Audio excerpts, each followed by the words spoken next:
First thing I do is I say, would you look at this? You know what I mean? Oh, go figure. Look at this. Oh, look at this. Oh, where is he? I'd like to look at it. You should have said, look at this, and that would have probably got you off if you told him to look. What's up, guys? It's Benny. The human experience is a remarkable one because it is a spiritual experience as well. There are things in our lives we just can't explain, like the feeling that you have when you're in danger. You just know it. The feeling that you have when you're in a haunted house. You just have an instinct when someone perhaps is lying to you or deceiving you. You just know they're not right. Everybody's already felt that. Call it whatever you want, a sixth sense, but it's there nonetheless. And we just know when we're being lied to. It's why everyone, I mean everyone, knows that we are not getting the full story on Jeffrey Epstein. And it creeps us out. And it's upsetting because you just know in your bones. Ladies and gentlemen, there's something else that we know in our bones. That we are being lied to about the JFK assassination. Now, we thought that we'd get full disclosure here, but ladies and gentlemen, we aren't getting full disclosure. The JFK documents were all released by the Trump administration. That's, by the way, untrue. There's lots of them that are still hidden at the CIA, and we'll get to that in just a second. But let me read you in on something quite fascinating from Trump's first term. Judge Napolitano, who's a very close friend of President Trump, had this to say about why President Trump wouldn't release the JFK documents, the real ones. Listen. 2 weeks before, or a week before he's leaving office, he wanted to run past me the names of people he was going to pardon and sentences he was going to commute. He wanted my opinion on them. Some of them I knew. I said, how you doing? He said, not too well. And he went off into a tangent about what he thought happened with the election. I said, you made a promise to the public many times and to me privately that you haven't kept. What? I'll take care of it right now. I said, you promised you would release the records of the JFK assassination. He said to me, Judge, if they showed you what they showed me, you wouldn't have released it either. And I said, who's they and what did they show you? And then he said, Judge, someday when we're on the phone, and then he raised his voice, and there aren't 15 people listening to the phone call, back to a normal voice, I'll tell you. Goodness gracious. So this is something that scares President Trump so much that they were able to effectively use it as some sort of blackmail against Donald Trump. Donald Trump knows who killed JFK, and it scared him. Does that seem reflective in the JFK documents that we all saw? There are some interesting things in those documents, however. One of them was that multiple pages of the JFK files found the CIA demanding any mentions of Israel be redacted. You can see here, here, here, and here. I'll show you the documents. Go look them up for yourself.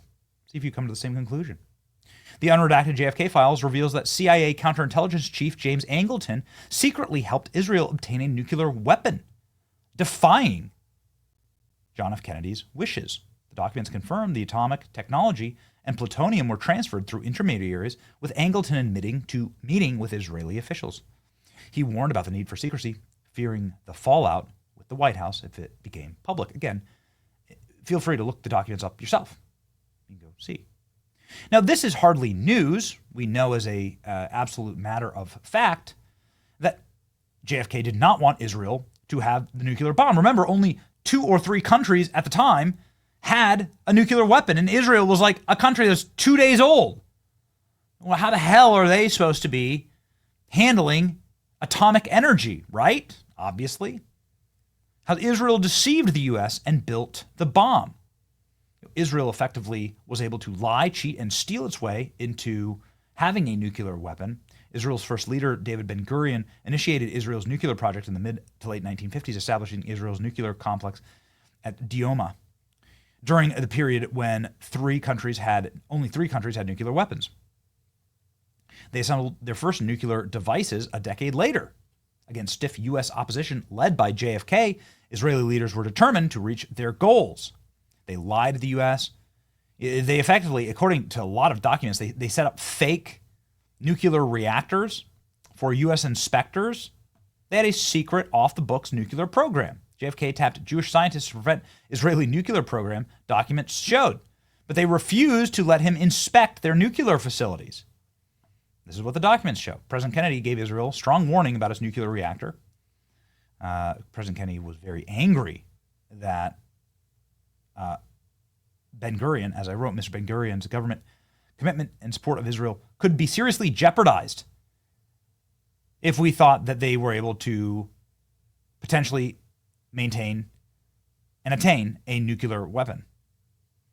So it's like straight up saying that Kennedy's telegram to the leader of Israel saying, you better not be making a nuclear weapon. Damn it, I swear to you, I will stop supporting the state of Israel, which of course at that time was so nascent. It was like 10 years old, right? It was totally, completely dependent upon foreign aid and at the brink of collapse many times.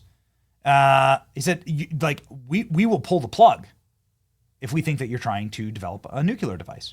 Standoff with the U.S. almost blew up Israel's nuclear program. Kennedy's ultimatum, Ben-Gurion's sick reply, and a fiasco of nuclear inspection where they built a fake nuclear plant to trick U.S. inspectors. It's incredible. Shed light on the diplomatic risk feared. How a standoff with the U.S. almost blew up Israel's nuclear program. Kennedy's ultimatum. Ladies and gentlemen, okay, so this is well documented. Here's what's not exactly well documented, but which has blown up my feed today. Marjorie Taylor Greene, Congresswoman from Georgia, says America's President JFK was assassinated for opposing Israel's nuclear program. Whoa. Is there any further context to this? Let's read, ladies and gentlemen. This is MTG responding to Mark Levin, who is is absolutely and totally warmongering right now, and it's just gross and detestable, quite frankly. I just don't like neocons. I just straight up, it's nothing personal. I hate neocons, right? And this is the response from MTG to a Mark Levin attack. This is sick and disturbing. Please read to the end.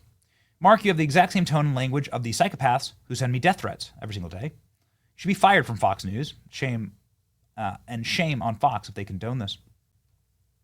Let me introduce you to my friend Jesus. He said, blessed are the peacemakers. They'll be called the children of God. Jesus the Messiah. Jesus the only one and only Son of God. Jesus was put to death on a Roman cross, died for our sins. Jesus will return one day, and those that did not recognize him will mourn. He will bring everlasting peace to the earth, and his kingdom will have no end. Jesus also says, pray for your enemies, so I'll do my best to pray for you. But I will be watchful.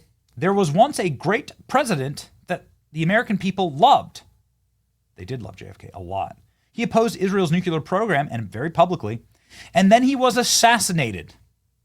MTG making effectively a very non-veiled assassination posit towards Levin here, saying that she worries that President Trump may well be assassinated.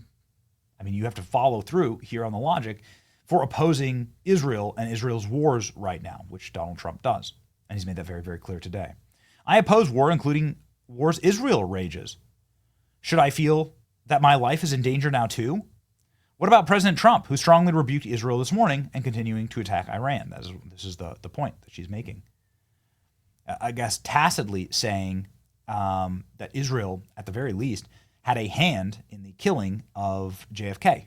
This, of course, made big-time news. MTG suggests link between JFK's assassination and his opposition to the nuclear program. I mean, I don't know. What do you want from me? These are the files themselves. This is the CIA helping Israel get the bomb behind the back of JFK. This has not made the world a safer place. This has made the world a much less safe place. It's been horrible, quite frankly, for the region. Destabilized everything. Multiple pages of JFK files found. CIA requested the redactions or any mentions of Israel. Weird. Tucker Carlson says that the JFK files are being blocked by a senior politician. The real JFK files are currently being blocked from their release. Tucker Carlson suggests a force is acting upon the Trump administration to prevent the release of the JFK and Epstein files. Why don't we listen to RFK, ladies and gentlemen? RFK, obviously, one of the single most affected men on earth to the assassination of JFK, talking about what really happened when President Trump wanted to release the files. Astonished that Trump didn't declassify them because he promised to during the campaign. That was Mike Pompeo who did that. Yeah, and that I talked to President Trump for the first time about that this week. And What did he say? He said that Mike Pompeo begged him to. And I don't think I'm telling tales out of school here. No, I think he told the same thing to you. That's right? true. But he said Mike Pompeo called him and said this would be a catastrophe to release these. You need to not do it. Would be a catastrophe. Why?